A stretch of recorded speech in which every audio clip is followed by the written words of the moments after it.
এরপরে কমিটি কিভাবে হয়েছে আমি জানি না। তো বন্ধুরা আমার, দলের সঙ্গে জড়িয়ে আছি, থানার সভাপতি ছিলাম, সম্মেলন করেছিলাম, আপনাদের মনে আছে মিলন সিনেমা হলের মধ্যে হাজার হাজারের মধ্য দিয়ে আমি থানার সভাপতি নির্বাচিত করেছিলাম এবং ময়মনসিংহের মিলন কাজী সাহেব নেতৃত্ব দিতেন, শাহাজুর রহমান প্রধানমন্ত্রী ছিলেন, ছিলেন।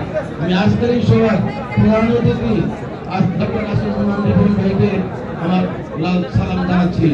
আমি সালাম জানাচ্ছি শ্যামা ভাই, যিনি আমাদের নেত্রী সাংগঠনিক সম্পাদক ঢাকা বিভাগীয়। আমি সালাম জানাচ্ছি হরিন্দর খান, যিনি এই সিটে এমপি প্রার্থী ছিলেন এবং নির্বাচন করেছিলেন, তিনি রাজনীতির সক্রিয় রয়েছেন। বন্ধুরা আমার, আমি সালাম জানাই মাসুদুর রহমান মাসুদকে, যিনি কালকিনিতে নির্বাচন করেছিলেন। আমি সালাম জানাই মাসুদ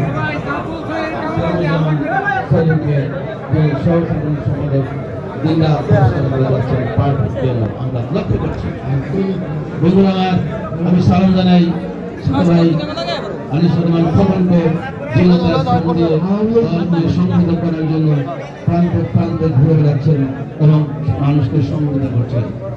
বন্ধুরা আমার, এই দলটা